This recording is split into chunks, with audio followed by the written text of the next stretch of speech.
Namaskar. Welcome to Camp Siksha. This particular question is from IIT Advanced 2017 paper, and this question is from the section called Thermodynamics. तो thermodynamics से एक question है, बड़े प्यार से देखना, धीरे धीरे देखोगे तो बड़े प्यार से ये स्टेटमेंट सॉल्व होती चली जाएंगी, लेकिन थोड़ा प्रेजेंस ऑफ माइंड की जरूरत है इस क्वेश्चन में। बहुत ध्यान से देखिएगा। जैसे कि इसमें आपसे क्या कहा गया है कि एक कंटेनर है, कह रहा है for a reaction taking place in a container in equilibrium.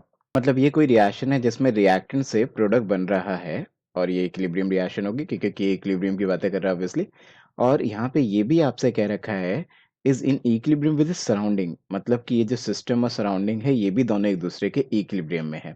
बाकी कह रहा है कि आपको कमेंट करना है के इक्विलिब्रियम पे कि वो घटेगा या बढ़ेगा इन टर्म्स ऑफ एंट्रोपी। एंट्रोपी बढ़ने घटने की वजह से के इक्विलिब्रियम का क्या होगा, ये इस क्वेश्चन में आपको पूछा गया। मतलब एक्चुअली ऑलरेडी आपको 4 स्टेटमेंट दिए गए हैं कि के इक्विलिब्रियम का एंट्रोपी की वजह से क्या होने वाला है, बढ़ेगा या घटेगा। आपको सिर्फ इतना बताना है कि इन चारों में से कौन सी स्टेटमेंट होल्ड कर रही है और कौन सी स्टेटमेंट होल्ड नहीं कर रही है।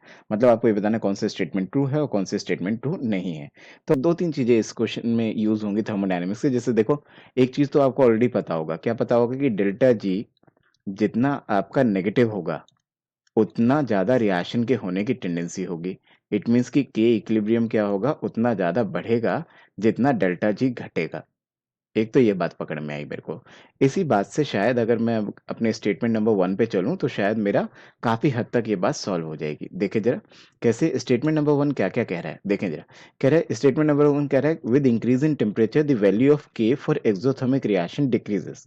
अच्छा, पहले स्टेटमेंट को अगर आप ध्यान से पढ़ोगे ना तो हम ली चैटरल प्रिंसिपल में ऑलरेडी ये कंटेंट पढ़ते थे कि अगर हम क्या करते, किसी एक्सोथर्मिक रिएक्शन का टेम्परेचर बढ़ाते हैं तो उस रिएक्शन का के घट जाता है और उस रिएक्शन के होने की टेंडेंसी कम हो जाती है। ये तो हम ली चैटरल प्रिंसिपल में पढ़ते हैं, तो मतलब स्टेटमेंट पहला हाफ तो आपका ट्रू लग रहा है।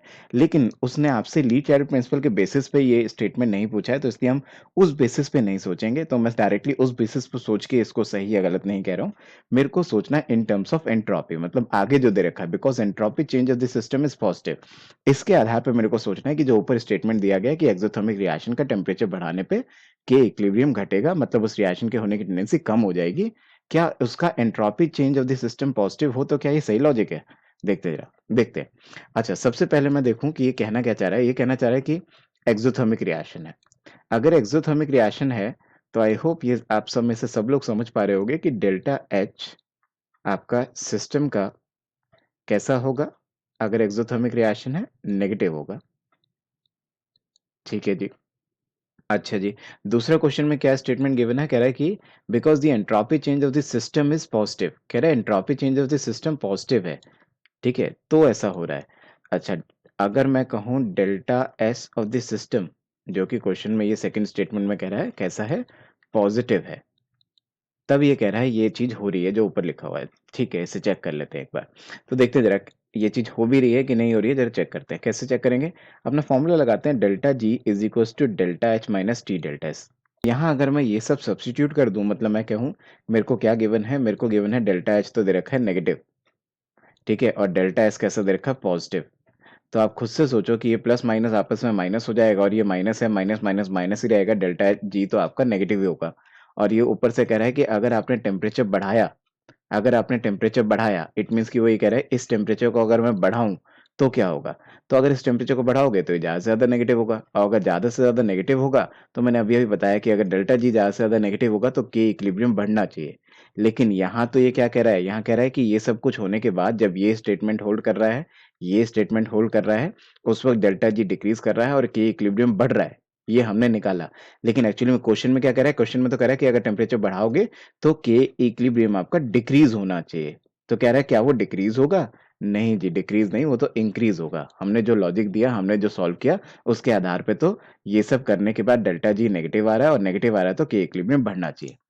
लेकिन यहाँ डिक्रीज दे रखा है, इसलिए मैंने स्टेटमेंट नंबर 1 को काट दिया, गलत कह दिया। स्टेटमेंट नंबर 2 पे आते हैं। बहुत ध्यान से देखना। स्टेटमेंट नंबर 2 क्या कहता है, ऑप्शन नंबर बी। तो ऑप्शन नंबर बी इंपॉर्टेंट है, बहुत ध्यान से सुनना। कह रहा है कि ऑप्शन नंबर बी में कह रहा है कि with increase in temperature the value of के फॉर एंडोथर्मिक रिएक्शन इंक्रीजेस। मैं फिर से बोलूं, लीच एटम प्रिंसिपल ये सब स्टेटमेंट देता है और ये बिल्कुल करेक्ट स्टेटमेंट दिया है on the basis of Le एटम प्रिंसिपल। कह रहा है कि अगर आप क्या करोगे, टेम्परेचर बढ़ाओगे तो एंडोथर्मिक रिएक्शन फेवरेबल होगी। बिल्कुल सही, यही हम पढ़ते थे लीच एटम प्रिंसिपल में। लेकिन हमें फिर भी on the basis of Le एटम प्रिंसिपल हमें इसको करेक्ट या इनकरेक्ट नहीं कहना है। हमें तो जो लास्ट में उसके बाद दे रखा है, because unfavourable change in entropy of the system decreases, इस बेसिस पे बताना है कि क्या ऊपर वाला स्टेटमेंट सही है या नहीं। ठीक है जी, ये जो ऊपर का हाफ दे रखा है यहाँ से यहाँ तक, ये नीचे वाले हाफ को अगर कंसिडर करें तो वो करेक्ट है या नहीं, ये हमें बताना है। तो अच्छा, देखते हैं पहले तो जरा ये समझें अनफेवरेबल चेंज और ये सारी बातें क्या क्या कह रहा है। तो सबसे पहले मैं मार्क करूं क्या, एंडोथर्मिक रिएक्शन।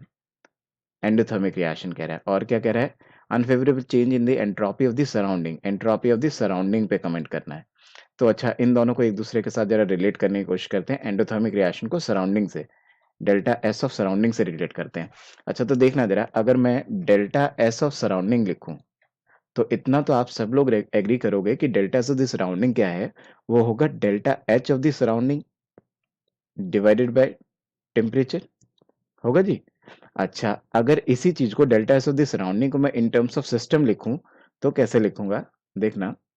जैसा कि आपको पता है, अगर delta H of the surrounding अगर पॉजिटिव होता है तो delta H of system negative होता है, और वाइस वर्सा, अगर ये नेगेटिव होता है तो delta H of the system आपका पॉजिटिव होगा। इट मीन्स कि मैं यहाँ पे लिख सकता हूँ कि इन terms of delta H of system अगर मेरे को लिखना हो तो इसको मैं इस तरह से लिख सकता हूँ। मैं लिख सकता हूँ कि सराउंडिंग का delta S is equal to negative of delta H of the system upon temperature. ये मैं कह सकता हूँ। अच्छा, अब जरा देखते हैं क्या क्या कहने की कोशिश कर रहा है ये, ध्यान से देखिएगा। कह रहा है कि अगर आप टेम्परेचर बढ़ाते हो, किसके लिए, एंडोथर्मिक रिएक्शन के लिए, अगर ये एंडोथर्मिक है तो क्या ये अनफेवरेबल है। देखते हैं जरा, जैसे ये कह रहा है कि अगर ये एंडोथर्मिक रिएक्शन है तो क्या ये अनफेवरेबल चेंज दिखाएगा। देखते हैं डेल्टा एच आपका कैसा है, एंडोथर्मिक रिएक्शन होने के कारणवश ये आपका कैसा है, एंडोथर्मिक है। एंडोथर्मिक मतलब ये पॉजिटिव है। अगर ये पॉजिटिव है तो ओवरऑल, अगर something positive divide by temperature अगर आप देखो और आगे अगर माइनस लगा हुआ है तो ओवरऑल ये कैसा आएगा, ये आपका ओवरऑल नेगेटिव आ रहा है। और अगर नेगेटिव डेल्टा सराउंडिंग आता है कि इट मीन्स कि सराउंडिंग क्या कर रहा है, सराउंडिंग उस काम को होने को फेवर नहीं कर रहा है। इट मीन्स कि ये अनफेवरेबल चेंज है। तो यू कैन से कि ये एक अनफेवरेबल चेंज है। ये अनफेवरेबल चेंज है जिसकी इसने क्वेश्चन में बात करी है। अच्छा, तो ये कह रहा है ये जो अनफेवरेबल चेंज है ना, जो delta S of the surrounding का, जो कि एंडोथर्मिक होने की वजह से अनफेवरेबल चेंज है, वो आपका क्या हो रहा है, वो आपका डिक्रीज हो रहा है टेम्परेचर बढ़ाने पे। तो देखते हैं जरा क्या ये स्टेटमेंट सही है। कहता है कि अगर आप क्या करो, अब अगर आप टेम्परेचर को बढ़ाओ तो ऑब्वियसली आपको पता है इस इतने पार्ट का जो मैग्नीट्यूड है वो आपका क्या होगा, कम होगा। अगर इतने पार्ट का मैग्नीट्यूड कम होगा तो मतलब वो कम से कम नेगेटिव होगा, और अगर ये कम से कम नेगेटिव होगा तो ये कम से कम अनफेवरेबल होगा। वही तो ये क्वेश्चन में कह रहा है कि unfavourable change of entropy decreases. Favourable change आपका डिक्रीज कर रहा है टेम्परेचर बढ़ाने पे। तो यहां तक तो हमने पकड़ लिया कि अगर टेम्परेचर बढ़ा रहे हो तो ये जो अनफेवरेबल चेंज है, ये अनफेवरेबल चेंज आपका डिक्रीज कर रहा है। अब मेरे को बताओ कि अनफेवरेबल चेंज अगर डिक्रीज कर रहा है तो इसका के से क्या लेना देना है। तो आप ध्यान से सोचो, खुद ही सोचो कि आपकी जो सराउंडिंग है, वो सराउंडिंग में अगर मान लो अनफेवरेबल होता, सराउंडिंग में अगर अनफेवरेबल कंडीशंस बहुत ज्यादा है तो वो रिएक्शन को होने ही नहीं देंगे। अगर मान लो सराउंडिंग में अनफेवरेबल कंडीशंस आपकी मिनिमम से मिनिमम है तो वो रिएक्शन बड़े प्यार से हो जाएगा। इट मीन्स कि जो सराउंडिंग है वो बड़े प्यार से वेलकम कर रहा है आपके रिएक्शन को। इट मीन्स कि ये रिएक्शन हो जाएगा और रिएक्शन का के आपका बढ़ेगा। मतलब रिएक्शन होगा तो के तो ऑब्वियसली बढ़ेगा ही। तो इट मीन्स कि मैं कह सकता हूँ कि ये स्टेटमेंट आपका करेक्ट दे रखा है, ये स्टेटमेंट आपका सही दे रखा है। मैं एक बार फिर से रिपीट करूँ क्या, एक बार ध्यान से सुनना। मैंने क्या बोला, मैंने बोला सबसे पहले मैंने क्या किया, सबसे पहले मैंने स्टेटमेंट पढ़ा, स्टेटमेंट में मैंने देखा कि एंडोथर्मिक रिएक्शन है, और उसके बाद आपको कुछ अनफेवरेबल चेंज इन सराउंडिंग की बात कर रहा है। सराउंडिंग के डेल्टा एस पे मैं डायरेक्ट कमेंट कर ही नहीं सकता था क्योंकि delta H of the surrounding के बारे में क्वेश्चन में कुछ नहीं गिवन। इसलिए मैंने क्या किया, delta H of the surrounding को मैंने इन terms of delta H of the system के टर्म्स में लिख लिया। तो मैंने क्या किया, delta H of the surrounding को यहाँ पे नेगेटिव लगा के delta H of the system terms में लिख लिया। फिर उसके बाद अब देखने की कोशिश करी कि ये जो इसने कहा है कि टेम्परेचर बढ़ाने पे क्या होगा, वो हमने देखने की कोशिश करी। तो मैंने बोला कि अगर आपने टेम्परेचर बढ़ाया, ये अगर एंडोथर्मिक हुआ तो पहली बात तो अगर ये एंडोथर्मिक है, डेल्टा एच अगर आपका पॉजिटिव है, तो ऑब्वियस सी बात है कि डेल्टा एच अगर पॉजिटिव है, तो ये क्या है, ये ओवरऑल जो वैल्यू है वो नेगेटिव होगी। और delta S of the surrounding अगर नेगेटिव है, तो मतलब जो सिस्टम है, जो सराउंडिंग है, वो अनफेवरेबल हो रहा है एक तरह से रिएक्शन के लिए। नेगेटिव जितना ज्यादा होगा उतना ज्यादा अनफेवरेबल होगा, जितना कम होगा उतना कम अनफेवरेबल होगा। तो वही मैंने यहाँ पे दिखाया आपको कि अगर आपका टेम्परेचर बढ़ रहा है, तो टेम्परेचर बढ़ाने पे ये आपको पता है ओवरऑल जो ये टर्म है वो कैसा हो जाएगा, कम हो जाएगा। अगर ये ओवरऑल टर्म कम हो जाएगा तो ये कम से कम नेगेटिव होगा। अगर ये कम से कम नेगेटिव होगा तो ये जो अनफेवरेबल चेंज है ये कम से कम होगा। तो वही बात यहाँ पे लिखी हुई है कि टेम्परेचर बढ़ाने पे ही जो अनफेवरेबल चेंज है वो डिक्रीज हो रहा है। तो यहाँ तक इसको इससे रिलेट किया और ये बिल्कुल करेक्ट जा रहा है। उसके बाद मैंने इस के को देखने की कोशिश करी कि के बढ़ेगा या घटेगा। तो मैंने बोला कि अगर आप क्या करते हो, अगर आप टेम्परेचर बढ़ा रहे हो, अनफेवरेबल चेंज आपका घट रहा है, इट मीन्स कि अनफेवरेबल चेंज अगर घट रहा है तो ये जो सराउंडिंग है में रिएक्शन को कराने की क्षमता बढ़ रही है। मतलब आपका रिएक्शन का अनफेवरेबल कंडीशंस आपकी कम से कम हो रही है। अगर अनफेवरेबल कंडीशंस कम से कम हो रही है तो ऑब्वियसली फेवरेबल कंडीशन ज्यादा से ज्यादा हो रही होंगी। मतलब कि रिएक्शन कराने की टेंडेंसी बढ़ रही है। इट मीन्स कि आपका के क्या होगा, के इंक्रीज करेगा। इसलिए स्टेटमेंट भी करेक्ट है। सिमिलरली मैं स्टेटमेंट नंबर सी पे भी जाऊंगा, ध्यान से सुनिएगा। स्टेटमेंट नंबर सी को अगर मैं इसी तरह से क्रैक करने की कोशिश करूं तो देखते जा।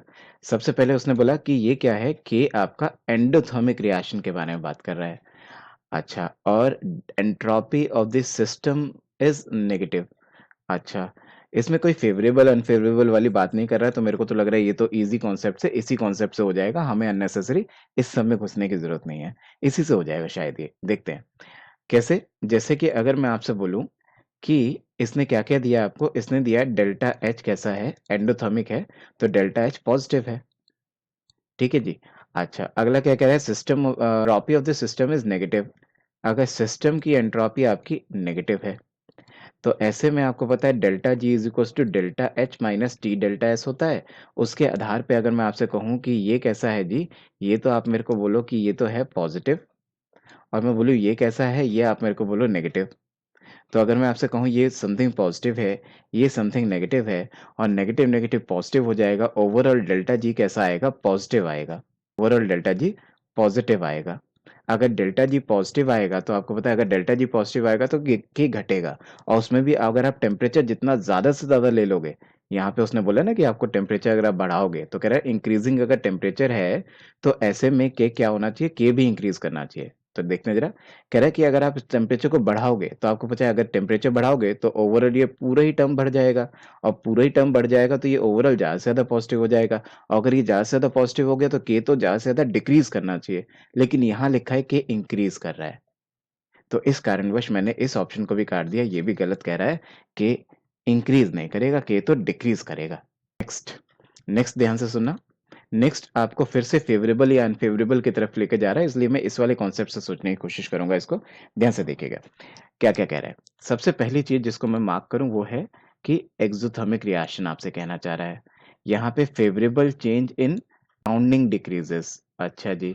तो सिमिलरली अगर मैं यहाँ पे आपसे कहूँ कि delta S of the surrounding, ये आपको सिमिलरली जैसा मैंने यहाँ बोला था ऐसे डी ऑप्शन में भी बोल रहा हूँ मैं, ये क्या होगा, delta H of the surrounding divided by temperature होगा। और delta H of the surrounding in terms of delta H of the system minus का delta H of the system होगा, डिवाइडेड बाय टेम्परेचर होगा। अब मैं आपको जैसे यहाँ पे क्रैक किया था सिमिलरली मैं यहाँ पे भी क्रैक करूँ कि अगर ये एक्सोथर्मिक रिएक्शन है तो ये नेगेटिव होगा, और अगर नेगेटिव होगा तो नेगेटिव नेगेटिव पॉजिटिव हो जाएगा। अगर ये पॉजिटिव हो जाएगा तो इट मीन्स कि ये टर्म भी ओवरऑल पॉजिटिव हो जाएगा। और अगर पॉजिटिव हो जाएगा तो इट मीन्स कि ये सराउंडिंग क्या कर रही है, आपके रिएक्शन को फेवरेबल बना रही है, सराउंडिंग रिएक्शन को फेवरेबल कर रही है, फेवर कर रही है। तो ये एक फेवरेबल कंडीशन है रिएक्शन के होने के लिए। तो यहाँ तक तो स्टेटमेंट ट्रू है कि अगर एक्सोथर्मिक होगा तो सराउंडिंग फेवरेबल होगा। देखते हैं जरा ये डिक्रीज करेगा इंक्रीज करेगा टेम्परेचर के साथ, और फिर उसकी वजह से के इंक्रीज करेगा या डिक्रीज करेगा, ये हमें चेक करना है। सो अगर आप टेम्परेचर बढ़ा देते हो तो ऐसे में ओवरऑल ये पूरा टर्म कम से कम हो जाएगा। और अगर ये पूरा टर्म कम से कम हो जाएगा तो ऐसे में ये कम से कम पॉजिटिव हो जाएगा। तो ये स्टेटमेंट तो सही है कि अगर टेम्परेचर बढ़ाओगे तो ये जो आपका फेवरेबल कंडीशन आ रही थी एंट्रोपी में वो डिक्रीज कर जाएगी। इतना तो सही है, इसका इसके साथ रिश्ता तो सही है। अब इसकी वजह से के पे क्या फ़र्क पड़ेगा ज़रा उसको देखते हैं। तो ये आप नॉर्मली कमेंट कर सकते हो, क्या कमेंट कर सकते हो कि भई अगर आपका डेल्टा एस जो आपका पॉज़िटिव हो रहा था मतलब रिएक्शन बड़ी खुशी-खुशी होने की कोशिश हो रही थी। यू कैन से कि रिएक्शन होने पे सराउंडिंग को मज़ा आ रहा था। यू कैन से कि सराउंडिंग का डेल्टा एस पॉज़िटिव हो रहा था। वो पॉज़िटिव होना कम हो गया। अगर पॉज़िटिव होना कम हो गया इट मीन्स कि रिएक्शन अब उतने प्यार से नहीं होगी। और अगर रिएक्शन उतने प्यार से नहीं होगी, तो ऑब्वियस सी बात है कि आपका जो के इक्विलिब्रियम है, वो भी डिक्रीज़ कर जाएगा। इट मीन्स कि ये स्टेटमेंट करेक्ट है, इस स्टेटमेंट में सारी बातें ट्रू हो रही हैं कि आपका अगर एंडोथर्मिक रिएक्शन को सोचूँ, तो ऐसे में ये फ़ेवरेबल बन रहा है, इतनी बात सही थी। और उसके बाद मैंने ये देखा कि अगर मैं टेम्परेचर बढ़ाता हूँ, अनफिचिन डिक्रीज़ हो रहा है, उसकी वजह से के क्या होगा, के भी डिक्रीज़ होगा। इसलिए स्टेटमेंट नंबर डी भी करेक्ट है।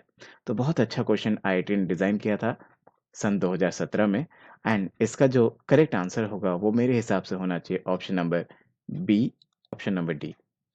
Okay, so I hope I helped you. Please subscribe Chem शिक्षा।